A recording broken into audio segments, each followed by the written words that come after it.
ఇచ్చిన పథకాలన్నీ అమలు అవుతున్నాయా లేదా? పవన్ కళ్యాణ్ గారు హీరో స్థాయి నుంచి డిప్యూటీ సీఎం స్థాయి వరకు వచ్చారు. అంటే యాక్చువల్గా ఏంటంటే అంటే ఇప్పుడు చాలా మందికి బయట ఉన్న ఒకే ఒక్క క్వశ్చన్ ఏంటంటే పవన్ కళ్యాణ్ గారు ఎందుకు మాట మారుస్తున్నారు? నేను ఇంటర్ ఒక కాలేజీలో చేశాను, నేను పుట్టింది నెల్లూరులో, పుట్టింది గుంటూరులో. మాట మార్చడం వల్ల అంటే ఆయన మర్చిపోతారా? అంటే ఇప్పుడు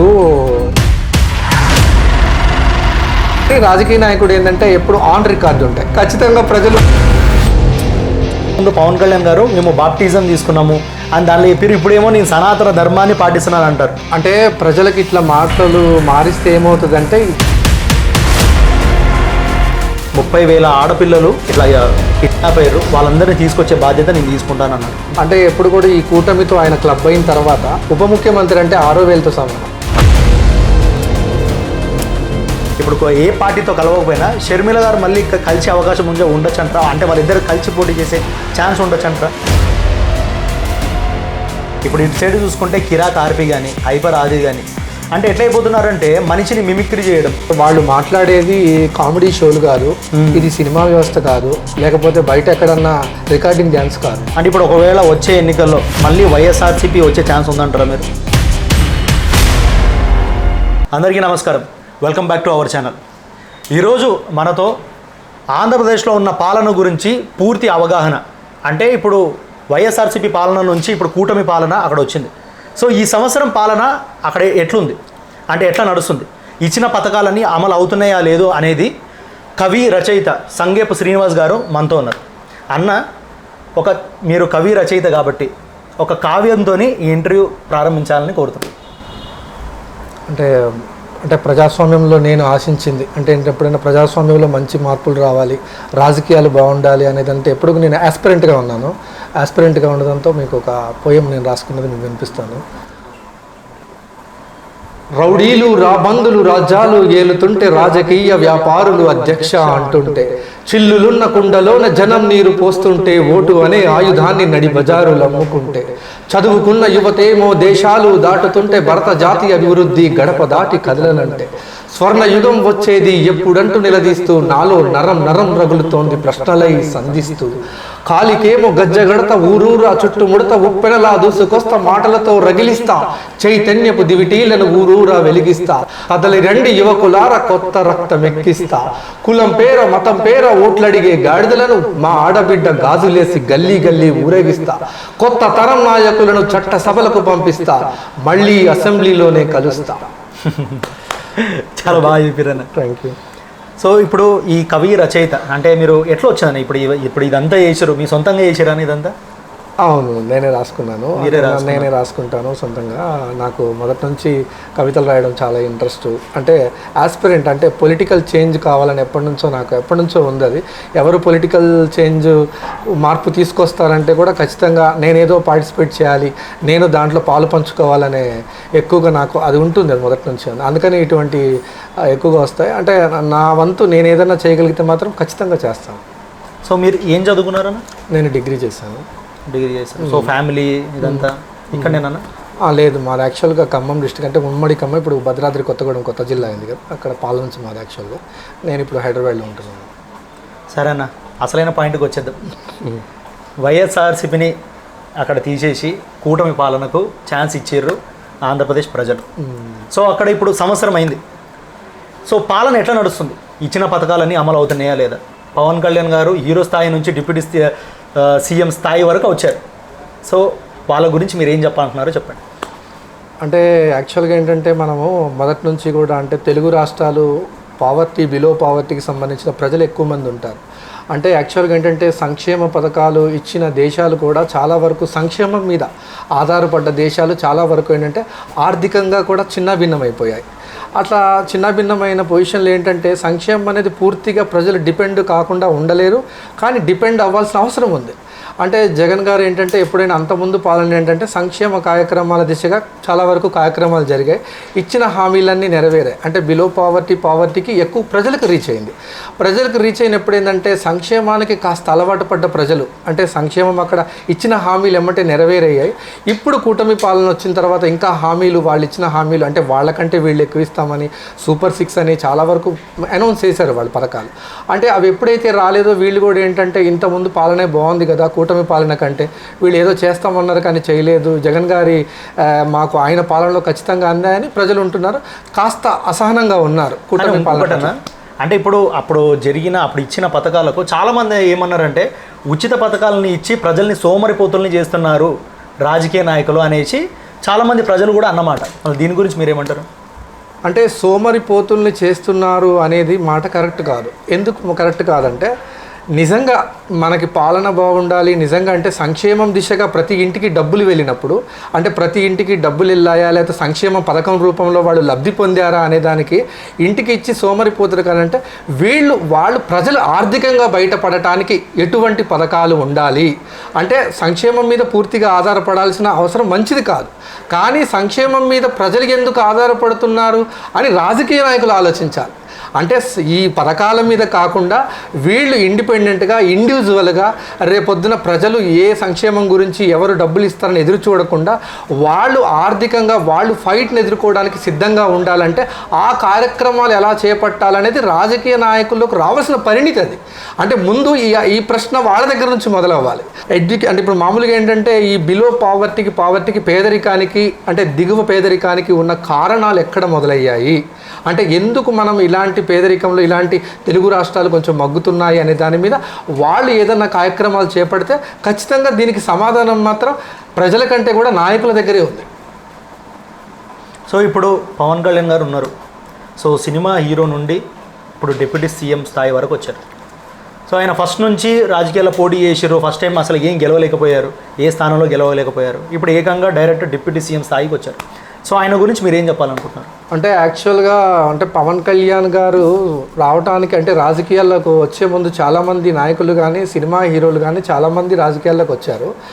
అంటే మనము బిఫోర్ ప్రజారాజ్యం దగ్గరికి వెళ్దాం. మనం చిరంజీవి గారు కూడా పార్టీ ఆయన వచ్చారు, ఆయన కూడా పార్టీ పెట్టారు సొంతంగా. అంటే ఆయన ప్రేమే లక్ష్యం సేవే మార్గం అన్నారు, మార్పు కోసం అన్నారు. ఆయన కూడా చాలా వరకు ఏంటంటే రాజకీయాల్లోకి వచ్చారు, ఏదో చేద్దామని అనుకున్నారు ఆయన కూడా. అంటే వచ్చేటప్పుడు ఏంటంటే చిన్న కన్ఫ్యూషన్ క్రియేట్ అయింది అక్కడ. అంటే చిరంజీవి గారు మార్పు ఏ దిశగా సాధిస్తారు, అంటే ఎక్కడి నుంచి ఆ మార్పు అనేది ప్రజల్లో ఎక్కడి నుంచి మొదలవ్వాలి, రాజకీయాల్లో మార్పు అసలు ఇక్కడ అవినీత లేకపోతే ఏం జరుగుతుంది, రాజకీయాల్లో కుళ్ళు కుతంత్రాల కులాల మతాల ఎక్కడి నుంచి వస్తుంది, ఈ రాజకీయంలో ఉన్న అంటే ఎక్కడ ఈ దౌష్టీకం జరుగుతుంది అనే దాని గురించి చిరంజీవి గారు కొద్దిగా క్లారిటీ ఇవ్వలేదు, ప్రజలకి క్లారిటీ ఇవ్వలేదు. ప్రేమే లక్ష్యం సేవే మార్గం అన్నారు, మార్పు కోసం ప్రజల్లోకి వచ్చారు. అప్పటికి బ్రహ్మాండంగా ఆయన్ని కొత్త నాయకుడైనా కానీ బాగానే ఆదరించారు. అంటే ఆయన హీరోగా ఉన్నారు, ఆయనకున్న చరిష్మా కావచ్చు. అంటే అంతకుముందు కంటే ఎక్కువ కాంట్రవర్సీ లేదు చిరంజీవి గారికి, అంతకుముందు ఎక్కడా కూడా చెడ్డ పేరు లేదు. ఎందుకంటే ఆయన మొదటి నుంచి చాలా కష్టపడి సినిమా ఇండస్ట్రీకి వచ్చి ఎవరు బ్యాక్ బోన్ లేరు, సొంతంగా ఆయన యొక్క నాలెడ్జ్ తోటి ఆయనకున్న కళ మీద ఇష్టంతో ఆయన వచ్చి సొంతంగా ఎదిగారు. కాబట్టి అంటే బాగా గ్రౌండ్ లెవెల్ నుంచి వచ్చిన వ్యక్తి కాబట్టి ప్రజలు కూడా ఆశించారు. ఎందుకంటే గ్రౌండ్ లెవెల్ నుంచి వచ్చినప్పుడు ఇతను కూడా ఒక మధ్యతరగతి కుటుంబం నుంచి వచ్చారు కాబట్టి ప్రజలు కూడా ఆయన్ని విశ్వసించారు. కానీ ఆయన ఎక్కడో కరెక్ట్గా దాన్ని అంటే ఆ టైంలో కూడా చాలామంది సీనియర్స్ ఆయనతో ఉన్నారు. అంటే పలకాల ప్రభాకర్ గారు ఉన్నారు, మిత్రా గారు ఉన్నారు, హరిరామ జోగయ్య గారు ఉన్నారు. వీళ్ళందరూ పనిచేశారు. పనిచేసినప్పటికి కూడా ఏంటంటే ఆ గైడెన్స్ కానీ ప్రజలకు ఎక్కడో డిస్కనెక్షన్ ఏర్పడింది. అంటే చిరంజీవి గారు ఏం చేయాలనుకుంటున్నారు దాని మీద క్లారిటీ మిస్ అయింది. దాంతో వచ్చారు. కానీ ఇంకోటి ఏంటంటే చిరంజీవి గారు కూడా ఇప్పటికీ తెలుగు ప్రజలకి సమాధానం చెప్పుకోవాల్సింది ఏదైనా ఉంటే కాంగ్రెస్ పార్టీని ఖాతాలో కలిపేస్తానన్న చిరంజీవి గారు ప్రజారాజ్యం పార్టీని కాంగ్రెస్లో ఎందుకు విలీనం చేశారనేది ఈ రోజుకి కూడా ఆయన ఎవరికైనా ఏదైనా ఒక సమాధానం చెప్పుకోవాలి అంటే ఖచ్చితంగా తెలుగు ప్రజలకి చిరంజీవి గారు సమాధానం చెప్పి తీరాలి. కానీ నెక్స్ట్ మన పవన్ కళ్యాణ్ గారు వచ్చేటప్పుడు మాత్రం చాలా విజన్ తోటి, చాలా క్లారిటీ, అంటే అతను చాలా ఇంటలెక్చువల్, పుస్తక నాలెడ్జ్ ఉంది, ఆయన్ని బాగా అంటే అతను అన్నిటి మీద బాగా సూక్ష్మ దృష్టితో చూస్తారు, పవన్ కళ్యాణ్ గారికి చాలా అవగాహన ఉంది అనే దాని మీద ప్రజలందరూ విశ్వసిస్తారు. తోటి హీరోలు నటీనటులు కూడా చెప్తారు ఆయన పుస్తకాలు చదువుతారు, ఆయనకి నాలెడ్జ్ బాగుంది అనుకుంటారు. ఆయన ఏంటంటే కంప్లీట్ రాజకీయాల్లో అసలు నేను కంప్లీట్ ఒక కొత్త ప్యానల్ని తీసుకొచ్చేస్తాను, కంప్లీట్ ఈ రాజకీయ నాయకులు అంటే ఈ రౌడీలు గుండాలు అల్లరి చేసి అల్లరి ముఖాలు కులాలు మతాలు ఇవన్నీ కాకుండా అంటే కేవలం అంటే మంచి రాజకీయ నాయకులు, బాగా మేధావులు, చదువుకున్న వాళ్ళు, అంటే వాళ్ళ ఆర్థిక స్థితికి సంబంధం లేకుండా నేను రాజకీయ నాయకుల్ని తయారు చేస్తాను, రబ్బరు చెప్పుల్ని వేసుకున్న వ్యక్తికి నేను అసెంబ్లీకి పంపిస్తాను అని ఆయన చెప్పి చాలా క్లారిటీగా, అంటే చాలా క్లియర్ విజన్ తోటి వచ్చారు. ప్రజలకు ఎక్కడ నో కన్ఫ్యూజన్, అంటే ప్రజలకి చెప్పాల్సింది కరెక్ట్గా చెప్పారు. చెప్పిన తర్వాత నేను ఇలా వస్తున్నాను, నా సిద్ధాంతాలు ఇవి, 25 ఏళ్ల ప్రస్థానం మీద నేను నిలబడతాను, ఖచ్చితంగా 25 ఏళ్ల ప్రస్థానంలో నేను మార్పులు తీసుకొస్తానని చెప్పి ఆయన రాజకీయ ఎంట్రీ ఇచ్చారు. ఇచ్చిన తర్వాత ఏంటంటే అది మాత్రమే కాకుండా ఔత్సాహిక వేదిక అని పెట్టారు. అంటే చాలామందికి తెలియదు, అంటే గ్రౌండ్ లెవెల్గా, అంటే మేము పనిచేసి ఉన్నాము, కొంత సూక్ష్మ దృష్టితో చూస్తున్నాము, అవగాహన ఉంది కాబట్టి చెప్తున్నాను. ఔత్సాహిక వేదిక పెట్టారు. నిజంగా రాజకీయ పరమైన క్లాసులు పెట్టేది కమ్యూనిస్టు పార్టీలు పెట్టేవి, రాజకీయ శిక్షణా తరగతులు పెట్టి ఆ పొలిటికల్ ఎలా ఉండాలి ఏంటనే చేశాయి. కానీ రాజకీయాలకి ప్రవేశ పరీక్ష పెట్టిన ఒకే ఒక్క నాయకుడు పవన్ కళ్యాణ్ గారు. అంటే ఒకడే ఒక నాయకుడు, మొదట ఆయనే అయి ఉండొచ్చు, లాస్ట్ కూడా ఆయనే అయి ఉండొచ్చు నాకు తెలిసి. అంటే ప్రవేశ పరీక్ష అంటే దాంట్లో స్పీకర్సు, కంటెంట్ రైటర్సు, ఎనలిస్టులు, మేధావులు, ఆస్పిరెంట్స్, సమాజం మారాలన్న మేధావులు, వీళ్ళందరినీ కూడా కలిసి వీళ్ళందరిలో నేను కొత్త నాయకులు ఎవరైతే ఉన్నారో, అంటే బాగా మాట్లాడగలిగే వాళ్ళు ఎవరున్నారు, బాగా అంటే పరీక్ష అంటే రాతపూర్వకంగా ప్రజాస్వామ్యం మీద, రాజకీయాల మీద ఎంత అవగాహన వాళ్ళు ఉన్నారు, వీళ్ళందరినీ కూడా ఫిల్టర్ చేసే ప్రయత్నం చేశారు. అద్భుతంగా చేశారు. కానీ పవన్ కళ్యాణ్ గారు తీరా వీళ్ళు రాజకీయాల్లోకి వచ్చి మెయిన్ సెటప్లోకి వచ్చేసరికి ఆ ఔత్సాహిక వేదికలో పాల్గొన్న వాళ్ళు యువకులు కానీ, మేధావులు కానీ, మామూలు వాళ్ళు కానీ, వీళ్ళందరూ ఎవరు లేరు. పవన్ కళ్యాణ్ గారు అంటే మొదటిసారి వచ్చారు, ఓడిపోయారు. కానీ అప్పుడు మాత్రం కొంతమందికి, కొంచెం మధ్యతరగతి వాళ్ళకి, ఆర్థికంగా అంత స్థితిమంతులు కాకపోయినప్పటికి కూడా వాళ్ళకు కొన్ని అవకాశాలు ఇచ్చారు. ఇచ్చిన తర్వాత పవన్ కళ్యాణ్ గారు చూడండి అప్పుడు ఓడిపోయారు. ఓడిపోయినప్పుడు కూడా ఆయన మీద వ్యతిరేకత లేదు. ఎందుకు లేదు అంటే ఆయన ఏదైతే సిద్ధాంతం చెప్పారో, నేను ఓట్లకి డబ్బులు పంచను, డబ్బులతో ఓట్లు కొనుక్కోవటం దుర్మార్గమైన చర్య, కులాలు మతాల పేరుతో ఓట్లు అడుకోవడం దుర్మార్గము, ఇట్లాంటి పనులు కరెక్ట్ కాదు, ప్రజాస్వామ్యంకి పూర్తి వ్యతిరేకము అని పవన్ కళ్యాణ్ గారు చాలా క్లియర్గా చెప్పారు. ఓడిపోయినప్పటికీ ఆయన కూడా స్వయంగా ఆయన కూడా ఓడిపోయారు. ఒకే ఒకటి అక్కడ మనకి ఆయన గెలిచారు. గెలిచినప్పుడు కూడా పవన్ కళ్యాణ్ గారికి వ్యతిరేకత లేదు. ఎందుకు లేదంటే సిద్ధాంతం మీద నిలబడ్డాడు ఆయన. ఖచ్చితంగా ఇవాళ కాకపోతే రేపైనా ఆయన ఖచ్చితంగా రాజకీయాల్లో రాణిస్తారు. ఆయన ప్రిన్సిపల్స్ పబ్లిక్కి ఉపయోగపడతాయి, ఎప్పుడైనా పబ్లిక్ బాగుంటాయనే ఉద్దేశంతోనే ఆయన ఎక్కువ మంది నమ్మారు. నమ్మిన తర్వాత మొన్న వచ్చేసరికి ఆయన కూటమిలోకి జత కట్టారు. కూటమి అంటే ఏంటంటే ఈ టీడీపీ పార్టీ, బీజేపీ పార్టీ, అంటే బీజేపీ గురించి కొత్తగా చెప్పాల్సిన అవసరం లేదు. బీజేపీ మతపరమైన రాజకీయాలు చేస్తుందని ఎవరిని అడిగినా చెప్తారు. మతపరమైన రాజకీయాలు ఎందుకు ఎంచుకున్నాయంటే దాంట్లో కూడా చాలా సవలక్షణ కారణాలు ఉన్నాయి. మతపరమైన కారణాలు కూడా ఎంచుకోవడానికి ఏంటంటే ఇక్కడ ఏంటంటే హ్యూమన్ ఎమోషన్స్ ఉంటాయి బాగా. హ్యూమన్ ఎమోషన్స్ ఏంటంటే ఇప్పుడు మనం 1000 కోట్లు ఖర్చు పెడితే అవతల పార్టీ వాడు 2000 కోట్లు ఖర్చు పెట్టడానికి రెడీగా ఉన్నాడు. మనం 5000 కోట్లు ఖర్చు పెడితే 10,000 కోట్ల రూపాయలు ఖర్చు పెట్టడానికి వాడు రెడీ ఉన్నాడు. కానీ డబ్బులతో సంబంధం లేకుండా ఖచ్చితంగా ఏదన్నా ఎమోషన్ బ్లాక్మెయిల్ ఏదైనా చెయ్యాలంటే మతాన్ని ప్రేరేపిస్తే ఖచ్చితంగా మనం మనుగడ సాధించగలమన్న ఒకే ఒక సిద్ధాంతం మీద బీజేపీ నడుస్తుంది. అలా బీజేపీ వాళ్ళతో జతకట్టారు. అంటే ఇప్పుడు టీడీపీ వాళ్ళ గురించి కూడా మాట్లాడితే పార్టీ అన్న తర్వాత మంచి నాయకులు ఉంటారు, చెడ్డ నాయకులు ఉంటారు. అసలు నిజం చెప్పాలంటే నందమూరి తారక రామారావు గారు టీడీపీ పార్టీ స్థాపించిన వ్యవస్థాపక అధ్యక్షులు చాలా గొప్పవాళ్ళు. ఎంత గొప్పవాళ్ళు అంటే ఆయనకున్న సిద్ధాంతాలు, ఆయనకున్న ఆ రోజు ఆచరించింది. అంటే యాక్చువల్గా ఏంటంటే చాలామంది, నేను చిన్న క్లారిటీ ఇవ్వదలుచుకున్నాను దీంట్లో కూడా. అంటే యాక్చువల్గా ఒక సామాజిక వర్గం కాబట్టి ఆ రోజు నందమూరి తారక రామారావు గారు ఈ పలానా సామాజిక వర్గం ద్వారానే ఆయన ముఖ్యమంత్రి ఏంటంటే అంతకు మించి అవివేకమైన సమాధానం ఇంకొకటి లేదు. అట్లాంటి సమాధానం ఎప్పుడు కూడా వినకూడదు. ఎందుకంటే అన్ని కులాల వాళ్ళు అందరూ కూడా ఓన్ చేసుకున్నారు రామారావు గారిని. ఇంకొకటి ఏంటంటే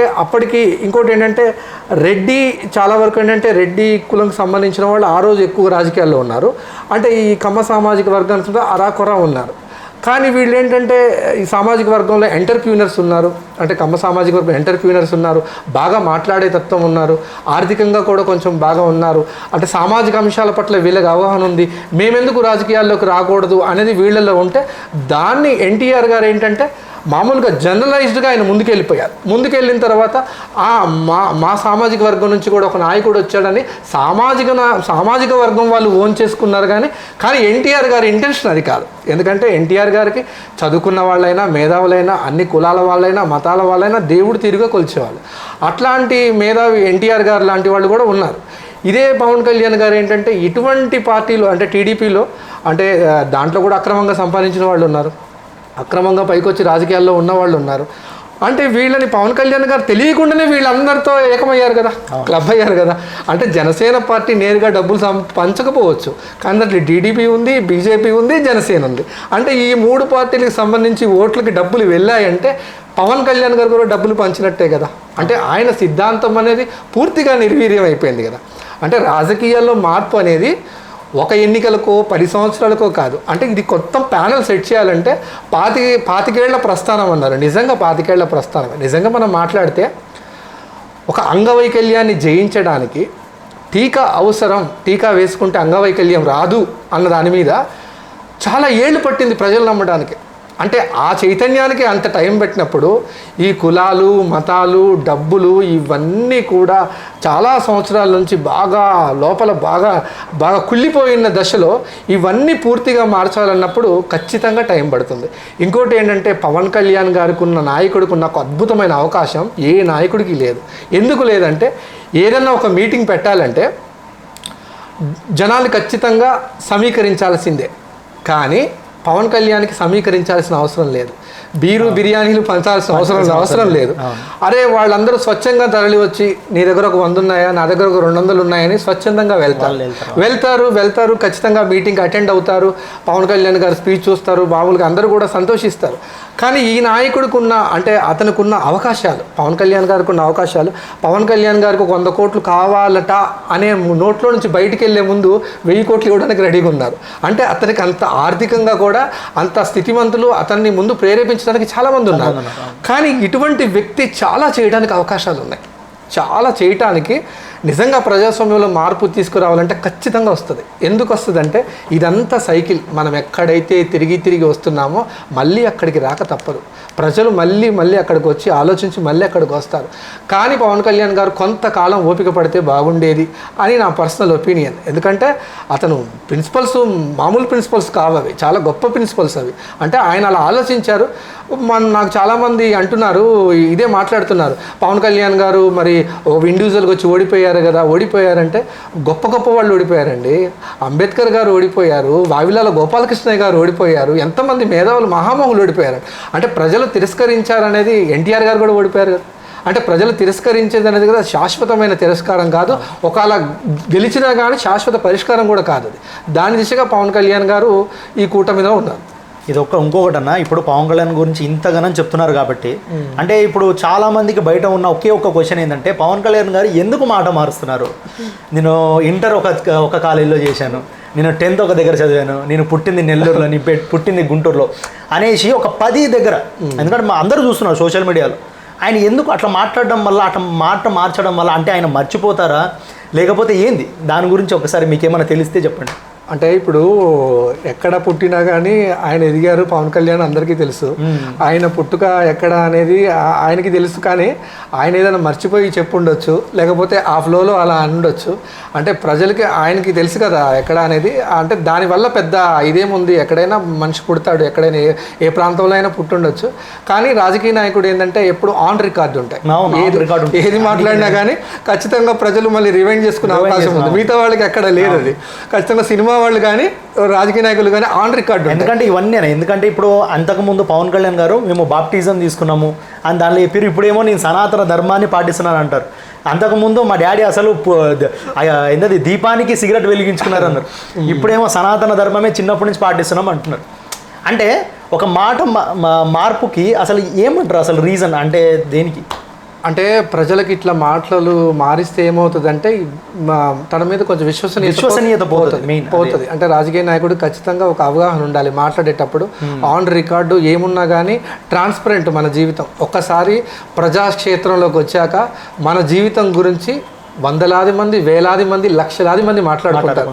అంటే మనమేంటో మన ఊరికి, మన పక్కన వాళ్ళకి, మన బంధువులకి అందరికీ తెలిసిపోతుంది. అంటే మనం ఏది మాట్లాడినా కానీ వీడు తప్పు మాట్లాడాడనే తెలిసిపోతుంది ఖచ్చితంగా. కానీ రాజకీయ నాయకుడు అన్న తర్వాత మాట్లాడేటప్పుడు ఆచితూచి మాట్లాడాలి. అంటే విశ్వసనీయత కోల్పోయేలాగా మాట్లాడవద్దు. అదొకటి ఆయన గుర్తుంచుకుంటే, అంటే దానివల్ల పెద్ద సమస్య ఏమి లేదు కావచ్చు. కానీ ఏంటంటే ఒక మాట అనేది అట్లా ఇది ఖచ్చితంగా ప్రతి ఒక్కరు దాన్ని పట్టుకుంటారు కదా, పట్టుకుంటారు. దాని గురించి మళ్ళీ చర్చిస్తారు. ఇవన్నీ ఇతనేదో మళ్ళీ ఏదో మ్యానిపులేట్ చేసినట్టు, లేకపోతే మతాలకు సంబంధించిన కొద్దిసేపు హిందూయిజం, కొద్దిసేపు బాప్టిషన్ తీసుకున్నా అని అంటారు. ఇవన్నీ ఏంటంటే ప్రజల్లో కొంచెం కన్ఫ్యూజన్ అను ఆయన మీద విశ్వసనీయత పోతుంది అట్లా. సో ఇప్పుడు ఆయన డిప్యూటీ సీఎం అయ్యారు. సో ఇప్పుడున్న ఆంధ్రప్రదేశ్లో ఆయన పనితీరు కానీ, ఎందుకంటే ఆయన ఒక వాగ్దానం చేశారు, 30,000 ఆడపిల్లలు ఇట్లా కిడ్నాప్ అయ్యారు, వాళ్ళందరినీ తీసుకొచ్చే బాధ్యత నేను తీసుకుంటానన్నారు. సో దాని గురించి ఏమన్నా నడుస్తున్నాయా? అంటే యాక్చువల్గా ఏంటంటే ఆయన ఇండిపెండెంట్గా ఆయన ఉన్నప్పుడు ఆయన సిద్ధాంతాలు చాలా వరకు చెప్పారు. అంటే నేను ఏమేమి మార్పులు తీసుకురావాలనుకుంటున్నానో చాలా విషయాలు చెప్పారు. అంటే ఎప్పుడు కూడా ఈ కూటమితో ఆయన క్లబ్ అయిన తర్వాత అంటే ఆయన చేతులు కూడా ఆయన చేయాల్సినవి కూడా ఆయనకు ఫ్రీ హ్యాండ్ ఉండదు. యాక్చువల్గా ఏంటంటే ఉప ముఖ్యమంత్రి అంటే 6,000తో సమానం. 6,000 అది. అంటే అతను హీరోలు అవుతానన్న పవన్ కళ్యాణ్ గారు నిజంగా హీరోలు కాలేరు. ఎందుకు కాలేరంటే వాళ్ళు ఆల్రెడీ రాజకీయాల్లో పండిపోయి ఉన్నోళ్ళు, వాళ్ళు ఎప్పటి నుంచో ఉన్నోళ్ళు, వాళ్ళందరూ కూడా రాజకీయాల్లో ఉన్నారు. పవన్ కళ్యాణ్ గారికి ఇమేజ్ ఉంది కాబట్టి, పబ్లిక్లో ఒక సినిమా హీరోగా ఆదరణ ఉంది కాబట్టి అతను ఒక గ్లామర్ ఒక యాడ్ అయింది. దానివల్ల ఆయనకి అంటే యాక్చువల్గా ఏంటంటే డిప్యూటీ సీఎం అయ్యారు. ఆయన డిప్యూటీ సీఎం ఎలా అంటే అది called power politics. Power politics కను సొంతంగా నిర్మించుకున్న పాలిటిక్స్కి చాలా చేంజ్ ఉంటుంది. సొంతంగా నిర్మించుకున్న పాలిటిక్స్ ఏంటంటే పబ్లిక్లో ఖచ్చితంగా వాళ్ళకి విశ్వసనీయత ఉంటుంది. పవర్ పాలిటిక్స్ ఏంటంటే ఆటోమేటిక్గా ఒక షార్ట్ కట్ రూట్లో ఎదిగిపోయినట్లుగా ఉంటుంది. అతనికి గ్రౌండ్ లెవెల్ రిపోర్ట్ కూడా కరెక్ట్గా ఉండదు. ఖచ్చితంగా గ్రౌండ్ లెవెల్కి రిపోర్ట్ కరెక్ట్గా ఉండదు. ఇప్పుడు ఒక రాజకీయ నాయకుడికి కార్యకర్త నుంచి పనిచేశాడు అనుకోండి, జెండా కట్టే దగ్గర నుంచి ప్రతి దాంట్లో ఉన్న జరిగే అంశాలు, ఆర్థిక అంశాలు, అంటే రాజకీయ అంశాలు ఎలా ఉంటాయి, ఎత్తుగడలు ఎలా ఉంటాయి, ఇవన్నీ ఏంటంటే ఫస్ట్ ఇవన్నీ ఏంటంటే జస్ట్ ఏంటంటే మనకు ఒక ఇన్స్టిట్యూట్. ఇవన్నీ అతను దాంట్లోంచి పనిచేసి ఎదిగినప్పుడు బాగుంటుంది. కానీ డైరెక్ట్గా ఏంటంటే అతను ఎమ్మెల్యేగా కూడా పనిచేయలేదు కదా, డైరెక్ట్గా ఉప ముఖ్యమంత్రి అయిపోయారు. కాకపోతే అతనికి కూడా అంత ఫ్రీ హ్యాండ్ ఉండకపోవచ్చు. కానీ సిద్ధాంతాలు ఏంటంటే పూర్తిగా ఈయన సిద్ధాంతాలు కనుక నడిస్తే, పూర్తిగా ఈయన సిద్ధాంతాలు కనుక దీంట్లో కనుక కూటమి పాలనలో ఇతని కనుక మేజర్ హ్యాండ్ కనుక ఖచ్చితంగా ఉంటే వీళ్ళెందుకు కూటమిగా వీళ్ళందరూ జత కడతారు? పవన్ కళ్యాణ్ గారు ఎందుకు ఉంటారు వాళ్ళతో? కూటమిలో ఒక్కసారి పోయిన తర్వాత మన ఐడియాలజీ అనేది పూర్తిగా నిర్వీర్యం అయిపో తప్పదు. ఎందుకంటే వాళ్ళు ఎప్పటి నుంచో రాజకీయాల్లో ఉన్నారు. వాళ్ళు నిజంగా మంచి వాళ్ళు, మేధావులు అయితే పవన్ కళ్యాణ్ అవసరం లేదు కదా.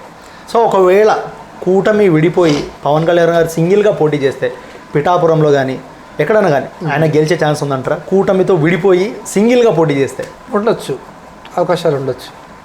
అంటే అతని మీద పూర్తిగా ఏంటంటే వ్యక్తిగతంగా పెద్ద కాంట్రవర్సీ ఏం లేదు అతనికి. అంటే ఈ కూటమి వాళ్ళనే వీళ్ళందరూ కూడా క్లబ్ అయి ఉన్నారు కాబట్టి ఎవరు ఏ తప్పు చేసినా అది కూటమిలోనే వస్తుంది ఖచ్చితంగా. ఆయన ఇండిపెండెంట్గా ప్రజల దగ్గరికి వెళ్ళి ఆయన అనుకున్నవి ఖచ్చితంగా చేస్తే ప్రజలు ఖచ్చితంగా మార్పుకి ఎప్పుడూ సిద్ధంగానే ఉన్నారు. కానీ దాన్ని ఇంజెక్ట్ చేయడంలోనే ఉంటుంది. ఖచ్చితంగా ఇంజెక్ట్ చేయగలిగితే ఆటోమేటిక్గా వస్తుంది. ఇప్పుడు 70 సంవత్సరాల క్రితం కూడా రాజకీయాల్లో వేలు లక్షలు ఖర్చు పెట్టిన రోజులు ఉన్నాయి. ఇదే వావిలాల గోపాలకృష్ణయ్య గారు 100 రూపాయలు ఖర్చు పెట్టి అసెంబ్లీకి వెళ్ళారు. చరిత్ర ఉంది, మనకి చాలా ఉంది. అలాంటి నాయకులు కూడా ఉన్నారు. కానీ ప్రజలు ఆ రోజు ఆదరించారు కదా చాలామందిని. అట్లనే పవన్ కళ్యాణ్ గారు ఖచ్చితమైన అతనికి ఉన్న సౌకర్యాలు అతను గుర్తించలేకపోతున్నారు. అంటే యాక్చువల్గా ఏంటంటే అతనికి చాలా ఉన్నాయి. కానీ అదంటే అతను దాన్ని గుర్తించి ఏదో పవర్ పాలిటిక్స్కి వెళ్ళిపోయి ఇదే ప్రపంచం అనుకుంటున్నారు. కానీ తర్వాత రాజకీయాల్లో ఖచ్చితంగా పూర్తిగా ఆయన్ని శక్తిహీనుడిగా చేసేస్తారు అతనికి. అంటే ఆయన శక్తిని పూర్తిగా నిర్వీర్యం చేస్తారు వాళ్ళు. సో వైఎస్ జగన్ గారు ఓడిపోవడానికి ముఖ్య కారణాలు ఏమంటారు అసలు? యాక్చువల్గా వైఎస్ జగన్మోహన్ రెడ్డి గారు ఓడిపోవడానికి చాలా కారణాలు ఉన్నాయి. అంటే కారణాలు ఎట్లా ఉంటాయంటే ప్రజలకి నాయకుడికి ఎప్పుడు కూడా ఏంటంటే గ్యాప్ రాకూడదు. ఇంకోటి ఏంటంటే ప్రజాప్రతినిధులకి ప్రజల తరపున రిప్రజెంట్ చేసే వ్యక్తులకి ఎప్పుడు ముఖ్యమంత్రి గారికి ఎప్పుడు గ్యాప్ రాకూడదు. అనిత్యం వాళ్ళతో సత్సంబంధాలు ఉండాలి, మన నాయకులు ఏం చేస్తారన్న రిపోర్ట్ ఉండాలి, అన్నీ బాగానే చేశారు. అంటే దళారీ వ్యవస్థను తీసేశారు, వాలంటరీ వ్యవస్థను తీసుకొచ్చారు, అన్నీ బాగా చేశారు. సంక్షేమంతో కూడిన అభివృద్ధి అనేది ప్రధానం. సంక్షేమం అనేది బేస్ మనకి యాక్చువల్గా. అభివృద్ధి కరెక్ట్గా లేదు, సంక్షేమమే చేశారు కానీ అభివృద్ధి కరెక్ట్గా లేదు అంటే రాజధాని విషయంలో కానీ అంటే పరిశ్రమలు తీసుకొచ్చే విషయంలో కానీ చాలా వెనకబడి ఉన్నారు అనే దాని మీద ఎప్పుడు ఏంటంటే కొంతమంది ఈ కోటరీ కూడా ఉంది కాస్త. జగన్ గారికి మెయిన్ ఏంటంటే కోటరీ వ్యవస్థ కూడా కొంత ఆయన సామర్థ్యాన్ని పూర్తిగా జనాల్లో కూడా తీసుకెళ్లడంలో కొంచెం ఫెయిల్ అయింది. దానివల్ల కూడా ఓడిపోవడానికి కొన్ని కారణాలు. ఓడిపోవడానికి ఇంకొక కారణం ఈ రోజా గారు, పేర్ని నాని, కొడాలి నాని వీళ్ళ నోటి దురద వల్లనే ఈయన ఓడిపోవడానికి కారణాలు అనేసి చాలామంది కూడా అంటారు. అది అందరికీ తెలుసు.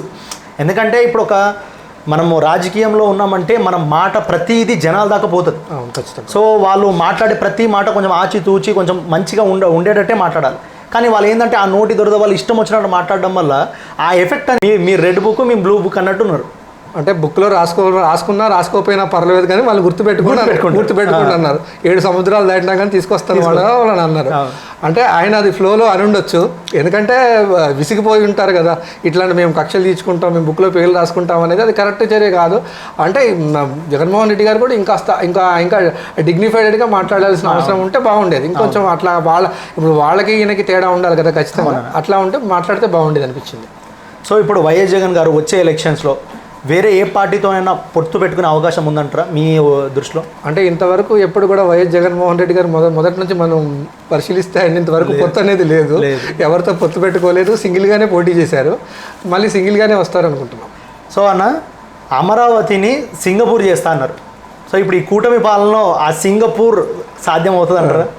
సింగపూర్ చేస్తాము, డల్లాస్ చేస్తామని చాలామంది నాయకులు చెప్పారు. కానీ పాకలు అలా ఉన్నాయి, జనంలో వెతలు అలానే ఉన్నాయి.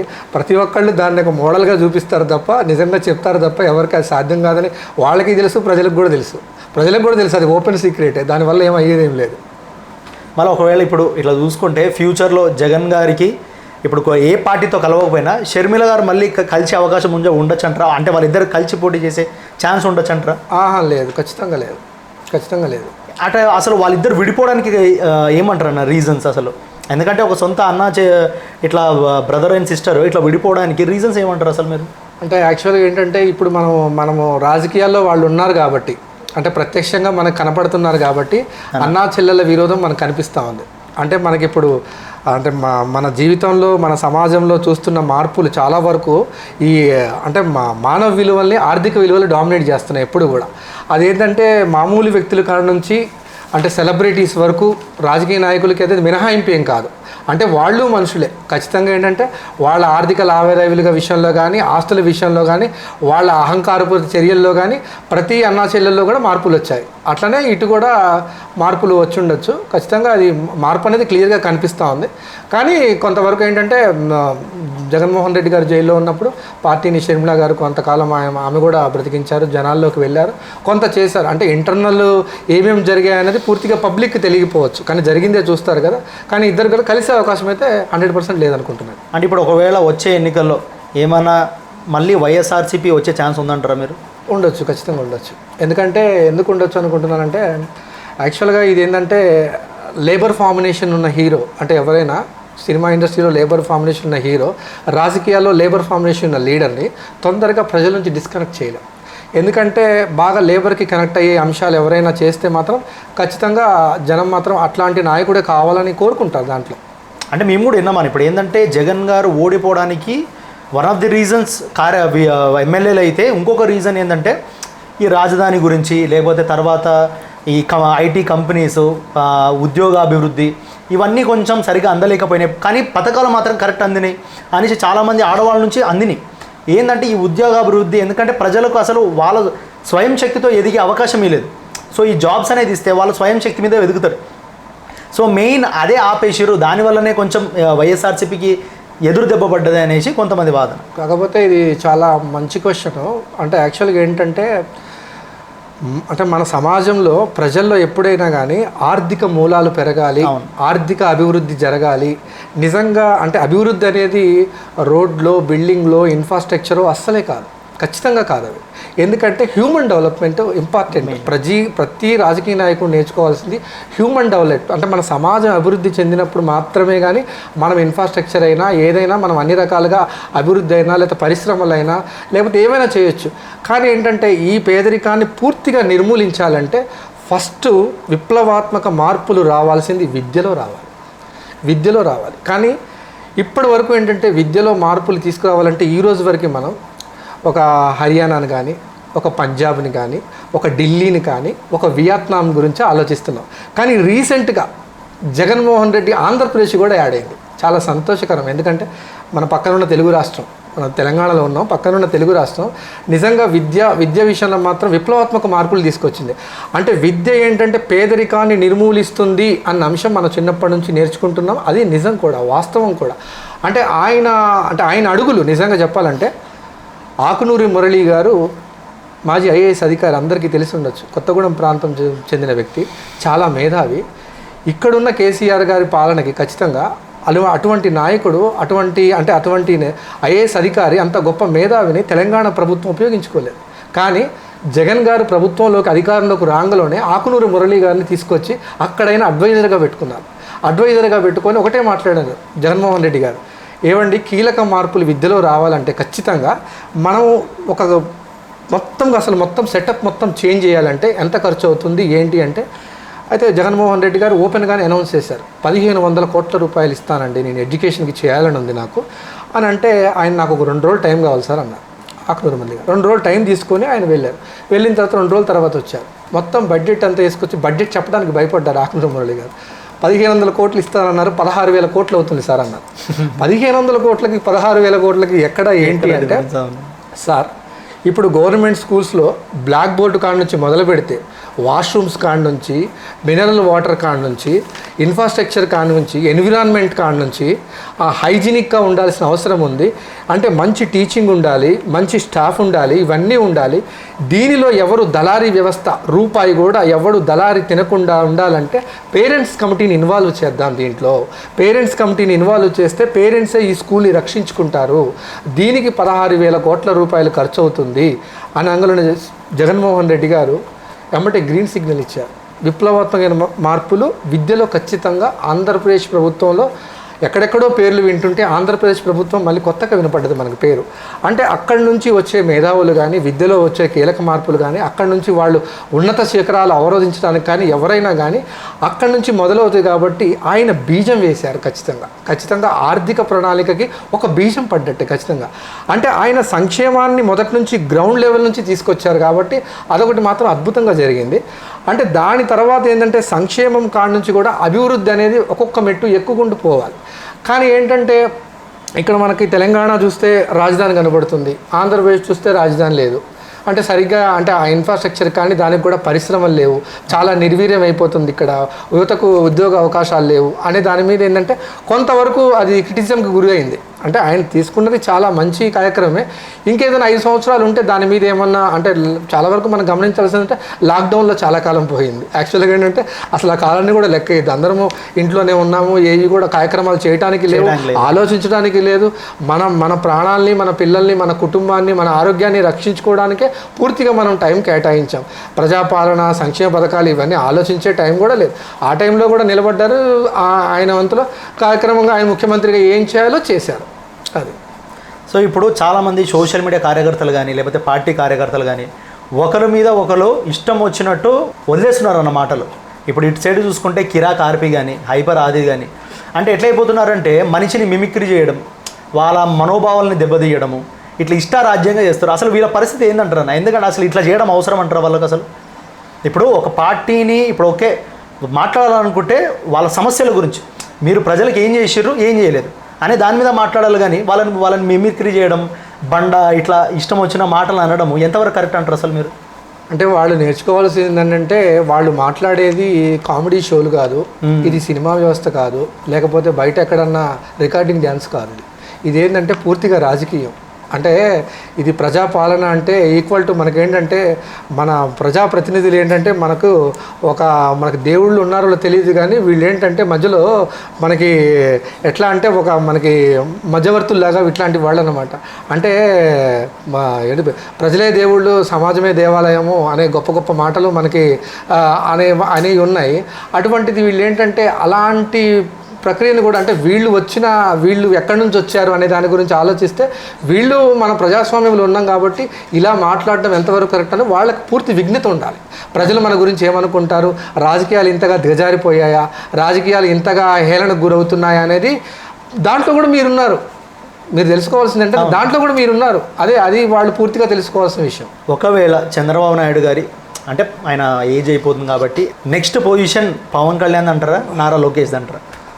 అంటే ఈ క్వశ్చన్కి అంటే కాలం సమాధానమే చెప్పాలి. కానీ అంటే ఎందుకంటే ఇప్పుడు చంద్రబాబు నాయుడు గారికి ఉన్న రాజకీయ అనుభవం అవన్నీ ఆయన ఇది చూస్తే మాత్రం లోకేష్ గారికి తప్ప పవన్ కళ్యాణ్ గారికి ఇచ్చే ఛాన్స్ లేదు.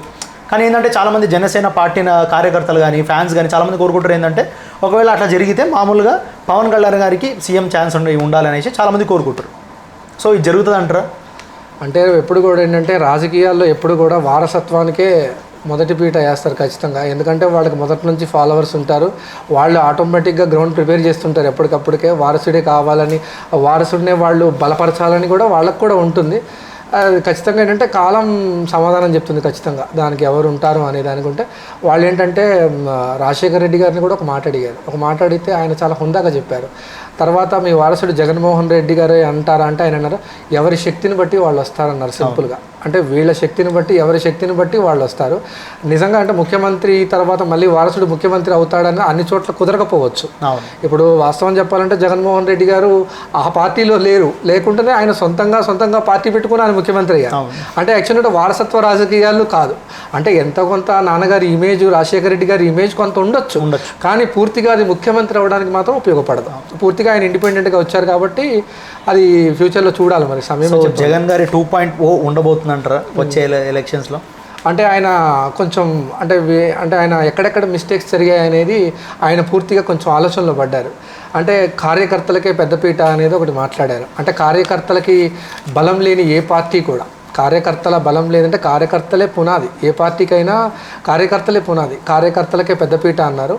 నెక్స్ట్ ఏంటంటే ఎక్కడెక్కడ ఏమేమి జరిగాయి సోషల్ మీడియాలో దాని చాలా వరకు ఏంటంటే వీళ్ళు అవతల వాళ్ళు ట్రోల్స్ చేస్తున్నా ఏం చేస్తున్నా కానీ వాళ్ళు పట్టించుకోవట్లేదు. అంటే వాళ్ళు సరైన కౌంటర్ వెళ్ళట్లేదు, దానికి పూర్తిగా క్లారిటీ ఇచ్చే వాళ్ళు ఎవరు లేరు అనే దాని మీద కూడా చాలా వరకు పార్టీ కాస్త వెనకబడిపోయింది. ఎందుకంటే చేసేవి ప్రమోట్ చేసుకోవటంలో కూడా ఉండాలి. ఇంకోటి ఏంటంటే డిఫెన్స్ చేసుకోవటంలో కూడా ఉండాలి. ప్రజలకి క్లియర్ మెసేజ్ వెళ్ళాలి ఏదైనా. ఆ క్లియర్ మెసేజ్లో పార్టీ కొంచెం గ్యాప్ ఉండడం వల్ల ఏంటంటే ఖచ్చితంగా జరిగి ఉండటం వల్ల అదే ఇప్పుడు జగన్మోహన్ రెడ్డి గారు అన్నట్టు నిజంగా 2.0 అనేది అలాంటి కీలక అంశాలు, అంటే ప్లీనరీ నెక్స్ట్ ఉంటుంది కదా, అలాంటి కీలక అంశాల మీద ఏమైనా నిర్ణయం తీసుకుంటే అద్భుతంగా బాగుంటుంది అనుకుంటున్నాను. ఇక కూటమి పాలన ఇంకొక 4 సంవత్సరాలు ఉంది. ఈ 4 సంవత్సరాల్లో ఆంధ్రప్రదేశ్ అభివృద్ధి ఎంతవరకు అవుతుంది అంటారు? ఇచ్చిన హామీలన్నీ నెరవేరుస్తారంటారా?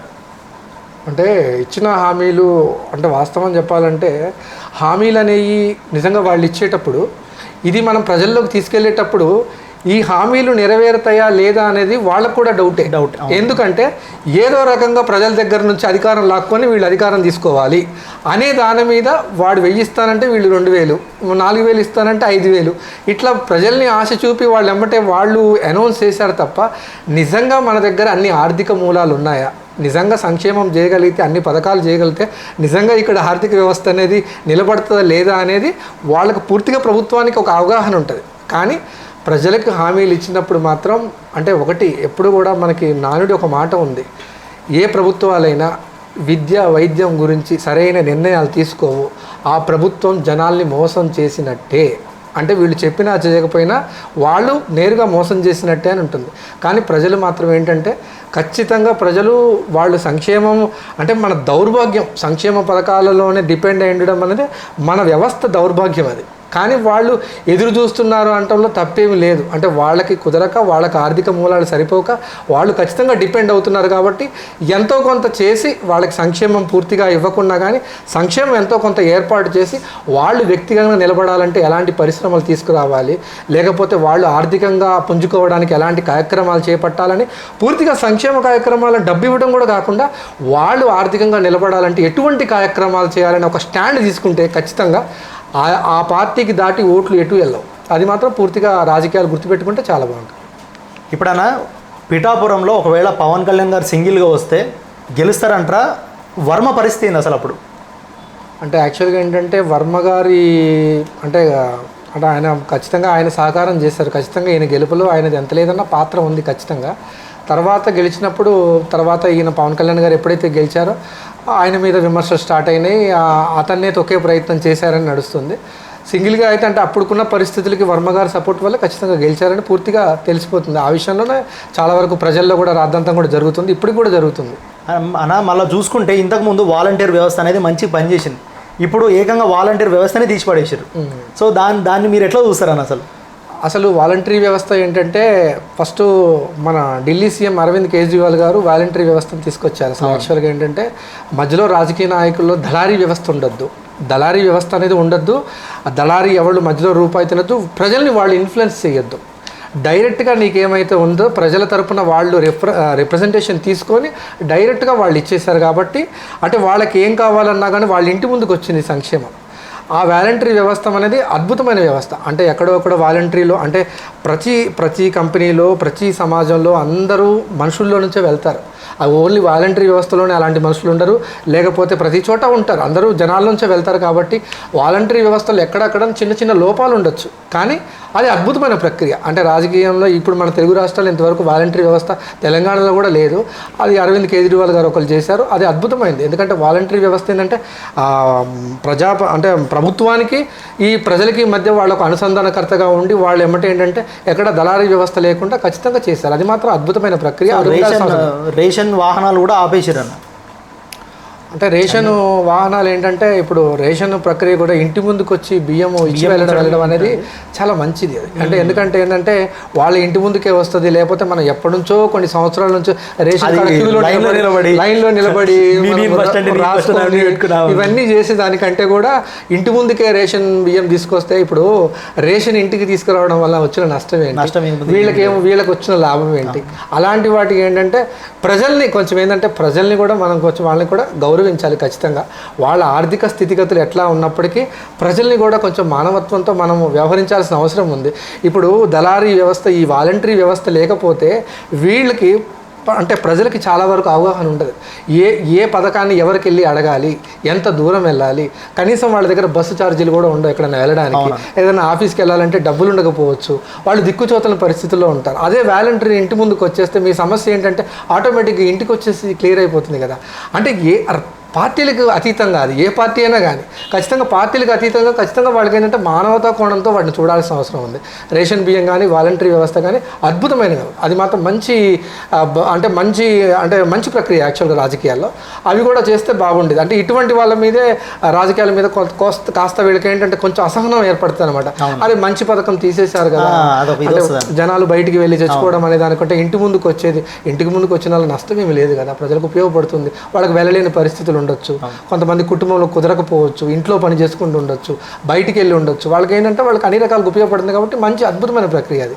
అవి మాత్రం కొన్ని మాత్రం బాగా చేశారు. అవి ఇప్పుడు జనసేన మొత్తం ఆంధ్రప్రదేశ్లో అయితే మొత్తం నడుస్తుందన్న. ఇప్పుడు తెలంగాణలో ఏమైనా ఛాన్స్ ఉందంటారా జనసేనకు? ఎందుకంటే ఇప్పుడు అక్కడ డిప్యూటీ సీఎం గెలిచి డిప్యూటీ సీఎం అయ్యారు. సో ఇప్పుడు తెలంగాణలో కూడా రావాలని ఉంది. సో తెలంగాణలో ఏమైనా ఛాన్స్ ఉందంటారా వాళ్ళకు? తెలంగాణలో 100% పొలిటికల్ స్పేస్ ఎప్పటి నుంచో ఉంది, కానీ ఏ రాజకీయ నాయకుడు దాన్ని ఫుల్ఫిల్ చేయట్లేదు. ఖచ్చితంగా ఏంటంటే పవన్ కళ్యాణ్కి ఖచ్చితంగా ఉంది, ఒకప్పుడు ఉంది, ఇప్పుడైతే లేదు. అంటే ఒకప్పుడు పవన్ కళ్యాణ్ గారు అంటే స్టార్టింగ్లో వచ్చిన తర్వాత యాక్చువల్గా మొన్న చెప్పారు, ఏమని చెప్పారు, నా పార్టీ జన్మస్థలం తెలంగాణ, కర్మఫలం ఆంధ్ర అన్నారు. నిజంగా ఇక్కడ జెండా మోపారు. జనసేన జెండా పార్టీ ఇక్కడే మొదలైంది, హైదరాబాద్లోనే స్టార్ట్ అయింది. మనం కొద్ది దూరంలోనే ఉన్నాం, అక్కడే పార్టీ స్టార్ట్ అయింది. అయితే యాక్చువల్గా ఏంటంటే జనసేన పార్టీ పెట్టినప్పుడు ఏంటంటే తెలంగాణ ప్రజలు ఎప్పుడూ కూడా మంచి జరుగుతుందంటే ముందు వరుసలో ఉంటారు. కానీ దానికి సాక్ష్యాలు కూడా ఉన్నాయి, నేను చెప్తా. అంటే మనకు కులం అనేది, మతం అనేది, డబ్బులు అనేది రాజకీయాల్లో ఎప్పటి నుంచో కీలక పాత్ర పోషిస్తున్నాయి. ఖచ్చితంగా మనకి చాలా సంవత్సరాల నుంచి మనం చూస్తున్నాం. కానీ తెలంగాణ స్టేట్ డిఫరెంట్ విడిపోవడంలో ఎక్కడా కూడా కుల ప్రభావం కానీ, మత ప్రభావం కానీ, డబ్బు ప్రభావం కానీ ఎక్కడా లేదు. అంటే రాష్ట్రం విడిపోతుంది, రాష్ట్రం మంచి జరుగుతుంది, కొత్త రాష్ట్రం వస్తుందంటే దాదాపు 2000 మంది అమరులు ప్రాణత్యాగాలు చేసిన మేధావులు, దాంట్లో ఉద్యోగస్తులు, విద్యార్థులు వీళ్ళు ఉన్నారంటే ఒక్కసారి మంచి జరుగుతుందంటే తెలంగాణ ప్రజలకు చావంటే ఎంత ముచ్చటో ఒక్కసారి ఆలోచించాల్సిన అవసరం ఉంది. అంటే వాళ్ళు నిజంగా వాళ్ళకేదో ఫలాలు అందట్లేదనో, లేకపోతే వాళ్ళకేదో మంచి జరగట్లేదనో చాలామంది ఆత్మహత్యలు చేసుకుంటారు. ఆత్మహత్య అనేది మామూలు విషయం, ఎప్పటి నుంచో జరుగుతున్నదే. కానీ వీళ్ళు ఒకసారి ఆత్మహత్యలు చేసుకున్న దాంట్లో వాళ్ళందరినీ చూస్తే వాళ్ళ స్వలాభం కోసం ఆత్మహత్య చేసుకోలేదు. రాష్ట్రం విడిపోతే మా రాష్ట్రం బాగుపడుతుంటుంది, నీళ్లు, నిధులు, నియామకాలు అంటున్నారు, చిన్న రాష్ట్రాలు బాగుపడతాయి, మంచిగా అక్షయ పాత్ర లాంటి హైదరాబాద్ మనకు, గొప్పగా ఉద్యోగాలు వస్తాయి, బాగుంటుంది, ఇక్కడ వనరులు ఉన్నాయి, ఖనిజ సంపద ఉంది, తెలంగాణలో అంతులేని ఆస్తులు ఉన్నాయి, ఇవన్నీ కూడా మన జీవన శైలికి బాగా ఉపయోగపడతాయని తెలంగాణ ప్రజలు నిజంగా వాటన్నిటికీ ఓర్చుకొని, అంటే తెలంగాణలో కేసీఆర్ కాంట్రిబ్యూషన్ అనేది చాలా తక్కువ, ప్రజల కాంట్రిబ్యూషన్ ఎక్కువ, అమరుల కాంట్రిబ్యూషన్ చాలా ఎక్కువ. అది మాటలతో మనకి చెప్పే అర్హత కూడా లేకపోవచ్చు. కానీ అలాంటి రాజకీయాలను కూడా తెలంగాణ ప్రజలు స్వాగతించారంటే తెలంగాణలో పొలిటికల్ స్పేస్ 100% ఉంది. పవన్ కళ్యాణ్ గారు పూర్తిగా దాన్ని నిర్వీర్యం చేసుకున్నారు. అంటే మొదట వచ్చినప్పుడు నిజంగా ఔత్సాహిక వేదిక 100,000 మంది తరలి వచ్చారు. నిజంగా పవన్ కళ్యాణ్ గారు కొత్త పార్టీ పెడుతున్నారు, మంచి సిద్ధాంతాలతో ఒక పార్టీని తీసుకొచ్చారు అని చాలామంది నేను స్వయంగా చూశాను. అంటే నాకు కొంచెం ఎమోషన్ అనిపిస్తుంది కూడా కొన్ని విషయాలు. అంటే చాలామంది అంటే వాళ్ళు ఆర్థికంగా లేని వాళ్ళకి రాజకీయం అవకాశం లేదు, మనం ఆర్థికంగా లేము, మనం రాజకీయంగా ఎదగలేము అన్న వాళ్ళకి జనసేన ఒక ఆశ చూపించింది. అంటే మీకు ఆర్థిక మూలాలు లేకపోయినా కానీ రబ్బరు చెప్పులను వేసుకున్న యువకుల్ని కూడా అసెంబ్లీకి పంపిస్తానన్న పవన్ కళ్యాణ్ గారి మాట యావత్ తెలంగాణ వినపడింది. అంటే ఔత్సాహికులు, అంటే బాగా నాయకత్వ లక్షణాలు ఉన్నారు, సమాజానికి ఏదైనా చేయాలని ఉన్న వాళ్ళు, మేధావులు ఖచ్చితంగా పవన్ కళ్యాణ్ గారి ద్వారా మాకు అవకాశం వస్తుంది అని చాలామంది ఎదురు చూసిన తర్వాత నిజంగా అది పూర్తిగా పవన్ కళ్యాణ్ గారు వచ్చినప్పుడు దాన్ని మొదట్లో బాగానే నడిచింది, కొంత కార్యక్రమాలు చేశారు. అంటే కమిటీలు వేయటంలో చాలా కాలయాపన జరిగింది. వీటి మీద తెలంగాణలో ఎప్పుడు కూడా మంచి స్టాండ్ తీసుకోలేదు పవన్ కళ్యాణ్ గారు, ఎప్పుడు కూడా ఒక స్ట్రాంగ్ స్టాండ్ తీసుకోలేదు. నిజం చెప్తున్నాను, ఇప్పటికీ నేను చెప్తున్నాను, నిజంగా ఆంధ్రప్రదేశ్లో కూటమి అవసరం పవన్ కళ్యాణ్ గారికి వచ్చింది. కానీ ఇక్కడ కానీ తెలంగాణ నిలబడ్డ కూటమి అవసరం కూడా ఏ పార్టీతో అవసరం లేదు. పవన్ కళ్యాణ్ గారు సింగిల్గా ఉన్న ఆయన ఆశయాలు జనంలోకి యువకులు, మేధావులు తీసుకెళ్లే వాళ్ళు చాలామంది ఉన్నారు. ఎప్పుడు తెలంగాణలో మేధావులు ఎప్పుడు ఆల్వేస్ బీ పాజిటివ్, ఎప్పుడు కూడా నెగిటివ్ థింకింగ్ ఉండదు. ఖచ్చితంగా చేయాలంటే ఖచ్చితంగా చేసి తీరుతారు. మనకు చాలా సాక్ష్యాలు ఉన్నాయి. అట్లనే పవన్ కళ్యాణ్ గారు మొన్న అంటాం, నిజంగా చాలా బాధాకరం. జన్మస్థలం తెలంగాణ అన్న తర్వాత తెలంగాణకి అంటే జనసేన పార్టీ ఏం చేసింది? ఏమీ చేయలేదు కదా. ఇంకొకటి నేను బాగా బాధపడిన సందర్భం ఏంటంటే, కేసీఆర్ గారి మీద ఎన్నో ఆశలు పెట్టుకొని తెలంగాణ రాష్ట్రాన్ని 10 సంవత్సరాలు ఆయన చేతిలో పెడితే ఎంత నిర్వీర్యం చేశారంటే అంత నిర్వీర్యం చేశారు పార్టీని. అంటే వాళ్ళ ప్రజాప్రతినిధులు ఒక్కొక్క ఎమ్మెల్యే ఒక్కొక్క నయ్యం అయిపోయాడు. అంటే ఇక్కడ రాజకీయ నాయకులు, తెలంగాణలో రాజకీయ నాయకులు, ఎమ్మెల్యేలు వాళ్ళ అన్నం కంటే ఇసుక ఎక్కువ తిన్నారు. అవినీతి, ఎటు చూసిన అవినీతి. అసలు పోలీస్ వ్యవస్థ అయితే చాలా, అంటే ఎంత వాళ్ళు ఒత్తిడికి గురయ్యారంటే రాజకీయ పార్టీ అదేదో మా సొంత ఇల్లులాగా రాజకీయ వ్యవస్థ మొత్తం గత పోలీస్ వ్యవస్థని కూడా పూర్తిగా వాళ్ళ హ్యాండ్లో తీసుకుందామని చెప్పేసి వాళ్ళకు ఒత్తిడికి గురి చేసి వాళ్ళకి ట్రాన్స్ఫర్లు ఇచ్చేసి, అంటే ఇక్కడ గంజాయి కానీ, మత్తు పదార్థాలు కానీ, ఊరూరా బెల్ట్ షాపులు. అంటే యాక్చువల్గా ఏంటంటే తెలంగాణలో ఎక్కువగా విధవలున్న రాష్ట్రం తెలంగాణ రాష్ట్రం. ఎందుకంటే మద్యానికి అలవాటు పడి 20 నుంచి 30 ఏళ్ల మహిళలు ఎక్కువ మంది తాలిబొట్లు తెంపింది ఎవరయ్యా అంటే కేసీఆర్. అంటే రూరల్లో చాలా విషయాలు చాలామందికి తెలియపోవచ్చు. హైదరాబాద్ చుట్టుపక్కలంతా చూసి భూముల రేట్లు పెరిగినాయి, కోట్ల రూపాయల భూములు వచ్చేసినాయి, ఇక్కడ అంతా డ్యాములు కట్టాడంటే హ్యూమన్ డెవలప్మెంట్ ఎక్కడిది? నువ్వు బాసిజం చేస్తుంటే నీ నియోజకవర్గంలో ఎమ్మెల్యేలు భూ కబ్జాలు చేసుకుంటా ఒక్కొక్కడు ఊర కుక్కలాగా, ఊర పందిలాగా బాగా బాగా బాగా దొబ్బి తిని జనాల్ని హెరాస్మెంట్ చేసి వాళ్ళని ఎదిరిస్తే కేసులు పెట్టి పూర్తిగా వాళ్ళు ఏంటంటే ఒక నియంత పాలనకి తెరదీసి ఓన్లీ బాసిజం చేసి ఒక ఎమ్మెల్యే అంటే సాధారణ ప్రజలు భయపడే పరిస్థితికి వచ్చారు. నిజంగా చెప్పాలంటే ఆ 119 అభ్యర్థుల్లో 50 నుంచి 60 మంది అభ్యర్థులకు తీవ్రమైన వ్యతిరేకత ఉంది, ప్రజలు బాగా వీళ్ళని వ్యతిరేకిస్తున్నారు, ఎమ్మెల్యే అంటే భయపడిపోతున్నారు అన్నా కూడా కేవలం పొలిటికల్ అంటే కేవలం ఈయన కేసీఆర్ గారి బ్రెయిన్ ఎప్పుడు కూడా పొలిటికల్ రాజకీయంగానే తిరుగుతుంటుంది, వేరేది ఏం ఆలోచించడు ఆయన. అంటే నా చరిష్మా మీద తెలంగాణ రాష్ట్రం మొత్తం గెలిచిపోతుందని కేవలం వీళ్ళ టికెట్లు ఇవ్వకుంటే కాంగ్రెస్ పార్టీ వాళ్ళని తీసుకొని చెప్పేసి వాళ్ళ అభ్యర్థులను తీసుకొని కాంగ్రెస్ పార్టీ ముందుకెళ్తున్న అభ్యర్థులను ప్రకటించకుండా రిపోర్ట్లో 50 మంది 60 మంది ఎమ్మెల్యేలు తీవ్ర వ్యతిరేకత ఉన్నా కానీ వాళ్ళకే టికెట్లు ఇచ్చారు. వాళ్ళకే టికెట్లు ఇచ్చిన తర్వాత ప్రజలు వాళ్ళని మాత్రం ఖచ్చితంగా బేషరతుగా తిరస్కరించారు, ఓడిపోవడానికి చూశారు. కానీ ఇన్ని 10 సంవత్సరాలు వీళ్ళు ఇంతగానం ఇక్కడ వీళ్ళు అకృత్యాలు చేస్తూ ఉంటే, ఇంతగానం మాట్లాడుతూ ఉంటే, జనసేన పవన్ కళ్యాణ్ గారు ఒక పార్టీ వ్యవస్థాపక అధ్యక్షులు, మంచి సిద్ధాంతంతో వచ్చిన పార్టీని ఇది, కానీ కేసీఆర్ గారిని వ్యతిరేకించి ఒక్క మాట కూడా మాట్లాడలేదు, ఒక్క స్టేట్మెంట్ కూడా ఇవ్వలేదు. ఎందుకు స్టేట్మెంట్ ఇవ్వలేదు? కనీసం కొండగట్టు యాత్ర చేశారు, ఖమ్మం జిల్లా యాత్ర చేశారు, కానీ తెలంగాణ ప్రజలకి ఎప్పుడు కూడా కనీసం ఒక పాజిటివ్నైనా కానీ ఒక మెసేజ్ లాగైనా కేసీఆర్ గారు మిమ్మల్ని నమ్ముకొని తెలంగాణ రాష్ట్రంలో ఇంత బిడ్డలు చాలామంది కడుపు కోత గురై ఉన్నారు, మీకు ఇలాంటి రాష్ట్రం తెలంగాణ రాష్ట్రం మీ బిడ్డ లాంటిది, తెలంగాణ రాష్ట్రాన్ని మీరు కాపాడండి, తెలంగాణ రాష్ట్రాన్ని మీరు కొంచెం సంక్షేమం దిశగా అడుగులు వేయండి, తెలంగాణ ప్రాంతాన్ని మీరు కూడా కాపాడండి, తెలంగాణ ప్రజలు ఇబ్బంది పడకుండా చూడండి అనే ఒక్క నాయకుడికి ఎందుకు స్టేట్మెంటు అగైనెస్ట్ కేసీఆర్ గారికి ఎందుకు ఇవ్వలేకపోయారు? మంచి సిద్ధాంతాలతో ఉన్న నాయకుడు, అవినీతిని వ్యతిరేకించే నాయకుడు, లేకపోతే మంచి సుపరిపాలన కావాల్సిన నాయకుడు, ఎక్కడ అవినీతి జరిగినా ఖచ్చితంగా మనం ప్రతిస్పందిస్తాం. ఇప్పుడు తెలంగాణలో ఉండొచ్చు, ఆంధ్రాలో ఏదైనా జరిగితే మానవత్వం ఉన్నవాడు ప్రతి ఒక్కడు రాజకీయ నాయకుడే కావాల్సిన అవసరం లేదు, మానవత్వం ఉన్నవాడు ఎవడైనా ప్రశ్నిస్తాడు.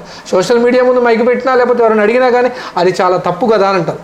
కానీ 10 సంవత్సరాల్లో తెలంగాణలో కేసీఆర్ గారిని మించి, కేసీఆర్ని దాటి పవన్ కళ్యాణ్ గారు ఒక్క మాట కేసీఆర్ గారిని ఎందుకు నిలదీయలేకపోయారు అంటే తెలంగాణలో ఎంత బాసిజం జరిగింది, ఎమ్మెల్యేలు ఎంత బాసిజం చేశారు అనే దానికి వాళ్ళ అకృత్యాలు చాలామంది హైదరాబాద్లో నేను చాలా ప్రాంతాల్లో చెప్పినప్పుడు నిజంగా వాళ్ళు ఆశ్చర్యపోయారు. అరే తెలంగాణలో ఇంత బాసిజం ఉందా? సిటీల్లో ఉంటే వాళ్ళకి ఎవరికి తెలియదు. అంటే తెలంగాణ రూరల్లో బెల్ట్ షాపులు ఓపెన్ చేసి అరే వాటర్ బాటిల్ తేయాలంటే వాటర్ బాటిల్ దొరకదు, మందు బాటిల్ కావాలంటే ఎమ్మటే తీసిస్తారు, ఆ బీరు బాటిల్లో వాటర్ బాటిల్ ఎత్తుకోవాల్సిన పరిస్థితి. అంటే ఏం చెప్పదలుచుకున్నావు సమాజానికి? అంటే ఒక ముఖ్యమంత్రి అనేవాడు నిజంగా వచ్చినప్పుడు ఏం చెప్పాలా? ప్రజలు ఇక్కడ తెలంగాణ ప్రజలు మద్యానికి అలవాటు పడి ఉన్నారు, వాళ్ళు మనం మాన్పించలేము అని చెప్తావా? నువ్వు ఒక ముఖ్యమంత్రివి, యోగా చేయండి, ఆరోగ్యం మంచిగా చూసుకోండి, పెళ్ళం బిడ్డలు మీ మీద ఆధారపడి ఉన్నారు, తాగి ఆరోగ్యం ఖరాబ్ చేసుకోకండి, ఏదైనా ప్రత్యామ్నాయం ఆలోచించండి అని మీరు చెప్పాలా. ఒక ముఖ్యమంత్రిగా మీరు అలాంటి స్టేట్మెంట్ ఎలా?